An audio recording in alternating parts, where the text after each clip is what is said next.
اے پیغمبر کہو کہ تم کو آسمان اور زمین میں رزق کون دیتا ہے، یا تمہارے کانوں اور آنکھوں کا مالک کون ہے، اور بے جان سے جاندار کون پیدا کرتا ہے، اور جاندار سے بے جان کون پیدا کرتا ہے، اور دنیا کے کاموں کا انتظام کون کرتا ہے؟ تو یہی کہیں گے کہ اللہ۔ تو کہو کہ پھر تم اللہ سے ڈرتے کیوں نہیں؟ یہی اللہ تو تمہارا حقیقی پروردگار ہے، اور حق بات کے ظاہر ہونے کے بعد گمراہی کے سوا ہے ہی کیا؟ تو تم کہاں پھرے جاتے ہو؟ اسی طرح اللہ کا ارشاد ان نافرمانوں کے حق میں ثابت ہو کر رہا کہ یہ ایمان نہیں لائیں گے۔ ان سے پوچھو کہ بھلا تمہارے شریکوں میں کوئی ایسا ہے کہ خلقت کو پہلی بار پیدا کرے اور پھر اس کو دوبارہ بنائے؟ کہہ دو کہ اللہ ہی پہلی بار پیدا کرتا ہے، پھر وہی اس کو دوبارہ پیدا کرے گا، تو تم کہاں الٹے جا رہے ہو؟ پوچھو کہ بھلا تمہارے شریکوں میں کون ایسا ہے کہ حق کا رستہ دکھائے؟ کہہ دو کہ اللہ ہی حق کا رستہ دکھاتا ہے۔ بھلا جو حق کا رستہ دکھائے وہ اس قابل ہے کہ اس کی پیروی کی جائے، یا وہ کہ جب تک کوئی اسے رستہ نہ بتائے وہ رستہ نہ پائے؟ تو تم کو کیا ہوا ہے، کیسا انصاف کرتے ہو؟ اور ان میں کے اکثر محض گمان کی پیروی کرتے ہیں، اور کچھ شک نہیں کہ گمان حق کے مقابلے میں کچھ بھی کارآمد نہیں ہو سکتا۔ بے شک اللہ تمہارے سب اعمال سے واقف ہے، اور یہ قرآن ایسا نہیں کہ اللہ کے سوا کوئی اس کو اپنی طرف سے بنا لائے۔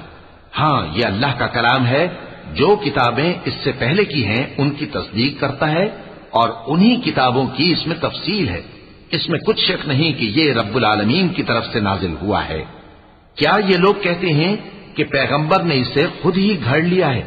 کہہ دو کہ اگر سچے ہو تو تم بھی اس طرح کی ایک صورت بنا لاؤ، اور اللہ کے سوا جن کو تم بلا سکو بلا بھی لو۔ حقیقت یہ ہے کہ جس چیز کے علم پر یہ قابو نہیں پا سکے اس کو نادانی سے جھٹلا دیا، اور ابھی اس کی حقیقت ان پر کھلی ہی نہیں۔ اسی طرح جو لوگ ان سے پہلے تھے انہوں نے جھٹلایا تھا، سو دیکھ لو کہ ظالموں کا کیسا انجام ہوا۔ اور ان میں سے کچھ تو ایسے ہیں کہ اس پر ایمان لے آتے ہیں، اور کچھ ایسے ہیں کہ ایمان نہیں لاتے، اور تمہارا پروردگار شریروں سے خوب واقف ہے۔ اور اگر یہ تمہاری تکذیب کریں تو کہہ دو کہ مجھ کو میرے اعمال کا بدلہ ملے گا اور تم کو تمہارے اعمال کا۔ تم میرے اعمال کے جواب دہ نہیں ہو اور میں تمہارے اعمال کا جواب دہ نہیں ہوں۔ اور ان میں بعض ایسے ہیں کہ تمہاری طرف کان لگاتے ہیں، تو کیا تم بہروں کو سناؤ گے اگرچہ کچھ بھی سنتے سمجھتے نہ ہو؟ اور بعض ایسے ہیں کہ تمہاری طرف دیکھتے ہیں، تو کیا تم اندھوں کو رستہ دکھاؤ گے اگرچہ کچھ بھی دیکھتے بھالتے نہ ہو؟